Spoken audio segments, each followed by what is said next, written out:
Hello বন্ধুরা, কেমন আছো সবাই? আশা করছি সবাই ভালো আছো। তোমাদের ভালোবাসাতে আমিও ভালো আছি। মিষ্টি অফিসিয়াল চ্যানেলে সবাইকে ওয়েলকাম জানিয়ে শুরু করছি আজকের রেসিপি। তো আজকে আমি তোমাদের সাথে শেয়ার করতে চলেছি বিয়েবাড়ির স্টাইলের দই কাতলা, যেটা তোমরা বাড়িতে বসেই খুব কম সময়ে বানিয়ে নিতে পারবে। বাড়িতে যদি কোনো স্পেশাল ওকেশন হয় তাহলে তোমরা এটা একবার হলেও ট্রাই করতে পারো। আর এই রেসিপিটা তোমরা কিন্তু ভাতের বদলে পোলাও বা ফ্রায়েড রাইস দিয়েও একবার হলেও ট্রাই করতে পারো। তো এটা খেতেও যেমন খুব টেস্টি আর এটা খুব বানানোও খুব সহজ। তো চলো বেশি কথা না বাড়িয়ে আজকের ভিডিওটা এই বিয়েবাড়ির স্টাইলে দই কাতলাটা দেখে নেওয়া যাক। তো দই কাতলাটা বানানোর জন্য এখানে আমি পেটির 6 পিস কাতলা মাছ নিয়ে নিয়েছি। তোমরা চাইলে দাগার মাছও দিয়ে এটা বানাতে পারো। আর সবার প্রথমে আমি এখানে হাফ চামচ লবণ দিয়ে মাছটাকে খুব ভালো করে মেখে নেব। এখানে আমি প্রথমেই হলুদ লঙ্কার গুঁড়ো ইউজ করছি না।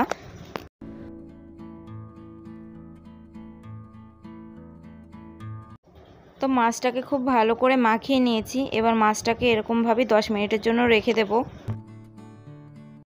তো আমি অন্যদিকে দেখো এখানে একটা মশলা বানিয়ে নেব। তো তার জন্য আমি এখানে 3 কোয়া মতো রসুন নিয়ে নিয়েছি, আর নিয়ে নিয়েছি এখানে 4 টুকরো আদা, আর এখানে নিয়েছি কাঁচা লঙ্কা। অবশ্যই কাঁচা লঙ্কাটা তোমরা তোমাদের ঝাল অনুযায়ী যেরকমভাবে ঝাল দিতে চাও তোমরা তো সেরকমভাবেই দিয়ে নেবে। তো আমি এগুলো এখন সব পেস্ট করে নেব।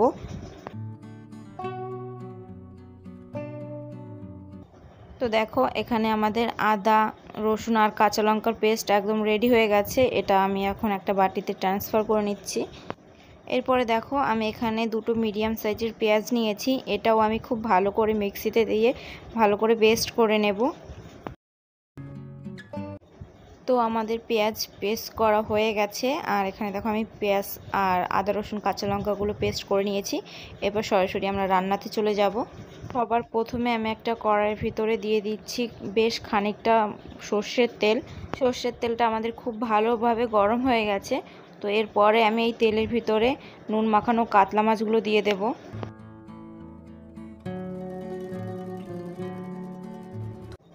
তো এই কাতলা মাছগুলো বেশি কিন্তু কড়া করে ভাজা যাবে না। গ্যাসের ফ্লেমটা মিডিয়াম রেখে খুব আস্তে আস্তে মাছগুলোকে ভাজতে হবে।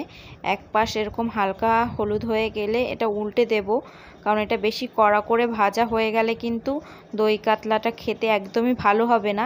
তো তার জন্য এটা খুব অল্প আঁচে ধীরে ধীরে করে একটু লাল লাল করে ভেজে নেব। তো দেখো মাছগুলো আমাদের খুব ভালো করে ভাজা হয়ে গেছে। দেখে তোমরা বুঝতেই পারছো যে মাছটা আমি কতটা পরিমাণে ভেজেছি। এবার মাছগুলো আমি তুলে নিচ্ছি।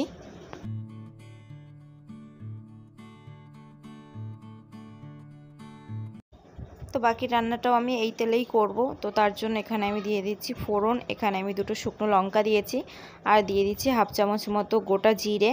আর এখানে আমি দিচ্ছি কিছু গোটা গরম মশলা, যেখানে রয়েছে 4টে এলাচ আর 3-4টের মতো লবঙ্গ আর একটা দারচিনি। আর এগুলোকে খুব ভালো করে আমাকে ভেজে নিতে হবে।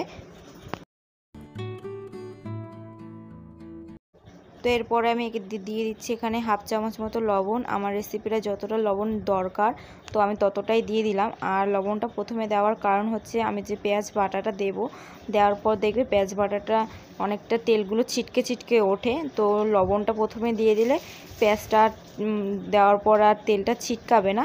তোমরা এই টিপসটা একবার ট্রাই করে দেখতে পারো। তো আমি পেঁয়াজ বাটাটা দিয়ে দিয়েছি।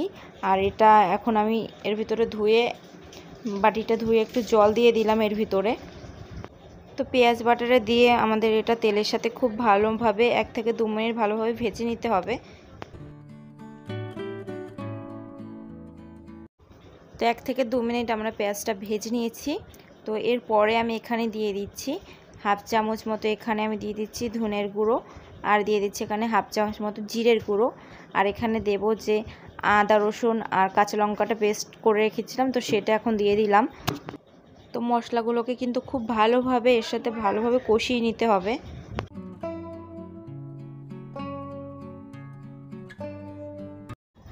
দেখো আমাদের মশলাটা খুব ভালোভাবে কষানো হয়ে গেছে। এরপরে আমি এতে অ্যাড করছি জল। তো আমি যে মিক্সিং জারে করে মশলাটা তৈরি করেছিলাম, তো সেটার ধুয়ে আমি জলটা রেখেছি, তো সেটাই আমি এখানে ইউজ করছি। তো আমি সেই জলটা খানিকটা এখানে দিয়ে দিয়েছি। এবার মশলাটাকে খুব ভালোভাবে আরেকবার কষিয়ে নিতে হবে। তো তার জন্য আমি গ্যাসের ফ্লেমটাকে লোতে রেখে খুব ভালোভাবে কষিয়ে নেব। তো অন্যদিকে যে আমাদের মশলাটা কষাতে রেখেছি, তো আমি অন্যদিকে আরও একটা পেস্ট তৈরি করে নেব। তো তার জন্য একটা মিক্সিং জারের ভিতরে আমি এখানে 4 থেকে 5টা নিয়ে নিয়েছি কাজু বাদাম, আর দিয়ে দিচ্ছি এখানে আমন্ড বাদাম। তো আমন্ড বাদামটা এখানে ইউজ করলে যেরকম গ্রেভিটাও ভালো হয়, আর দেখতেও ভালো লাগে, খেতেও কিন্তু সেরকমই টেস্টি হয়। তো এই দুটো উপকরণ খুব ভালো করে আমি মিক্সিতে আরেকবার পেস্ট করে নেব। অন্যদিকে দেখো আমাদের মশলাটা খুব ভালোভাবে কষানো হয়ে গেছে। তো এরপরে আমি এখানে কাজু আর আমন্ড যে পেস্ট করে রেখেছিলাম, তো সেটা দিয়ে দেব।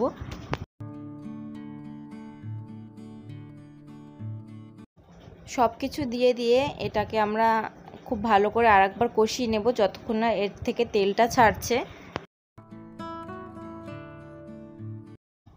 তো মশলা থেকে দেখো আমাদের তেলটা ছাড়তে শুরু করে দিয়েছে। তো এরপরে আমি এখানে দিয়ে দেব ফেটিয়ে রাখা টক দই। তো এখানে আমি নিয়েছি 100 গ্রাম মতো টক দই, যেটা আমি খুব ভালো করে ফেটিয়ে নিয়েছি। আর এরপরে আমি এখানে দিয়ে দিচ্ছি 1 চামচ মতো চিনি। তোমরা চিনিটা অবশ্যই এখানে ইউজ করো, চিনিটা দিলে কিন্তু এই রেসিপিটার স্বাদটা আরও ভালো হয়ে যায়। তো তারপরে আমি এখানে দিয়ে দিচ্ছি যে মশলা করে রেখেছিলাম যে জলটা, তো আমি সেই জলটা এখানে ইউজ করছি। সেই জলটা দিয়ে এটা খুব ভালো করে আরেকবার মিশিয়ে নিচ্ছি। আর এটা এবার ঢাকা দিয়ে একদম মিডিয়াম আঁচে রেখে দেবো যতক্ষণ না পর্যন্ত একদম তেলটা ছেড়ে মশলাটা রেডি হয়ে যাচ্ছে।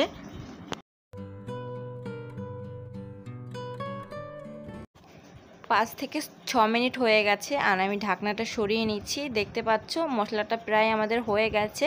মশলা থেকে কিন্তু তেল ছাড়তে খুব ভালোভাবে শুরু করে দিয়েছে। দেখো মশলা থেকে পুরো তেলটা ছেড়ে দিয়েছে। তো এরপরে আমি এখানে অ্যাড করব, এখানে যতটা পরিমাণ আমি জল ইউজ করব ততটা আমি জল এখানে দিয়ে দিচ্ছি।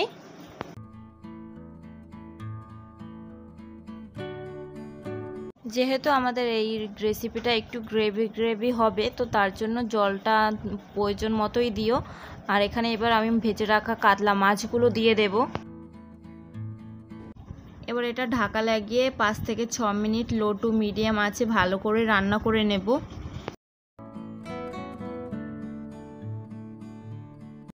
তো 5 থেকে 6 মিনিট পর আমি ঢাকনাটা সরিয়ে নিচ্ছি। এখানে কিন্তু আমাদের দই কাতলার রেসিপিটা একদম রেডি হয়ে গেছে। আর এখানে কিন্তু আমি আর লবণ ব্যবহার করিনি, যেহেতু আমি প্রথমেই এখানে লবণটা দিয়ে দিয়েছি। তো আমি গ্রেভিটাকে টেস্ট করে নিয়েছি, এখানে একদম পারফেক্ট লবণটা আমাদের হয়ে গেছে। আর দেখো এটা কিন্তু গরম গরম ভাতের সাথে তোমরা সার্ভ করতে পারো। এছাড়া তোমরা পোলাও বা ফ্রাইড রাইসেও এটা দিতে পারো, এটা কিন্তু অসাধারণ হয়। তো তোমরা বাড়িতে একবার হলেও এই রেসিপিটা কিন্তু ট্রাই করতে পারো। তো আজকের এই দই কাতলার রেসিপিটা তোমাদের কেমন লাগলো কমেন্ট করে জানাতে ভুলো না। যারা যারা এখনও পর্যন্ত আমার চ্যানেলটাকে সাবস্ক্রাইব করোনি অবশ্যই চ্যানেলটাকে সাবস্ক্রাইব করে নিও, আর আমার পাশে থেকো। আরও নিত্য নতুন ভিডিও নিয়ে চলে আসবো তোমাদের কাছে। ততক্ষণ সবাই ভালো থেকো, সবাইকে টাটা।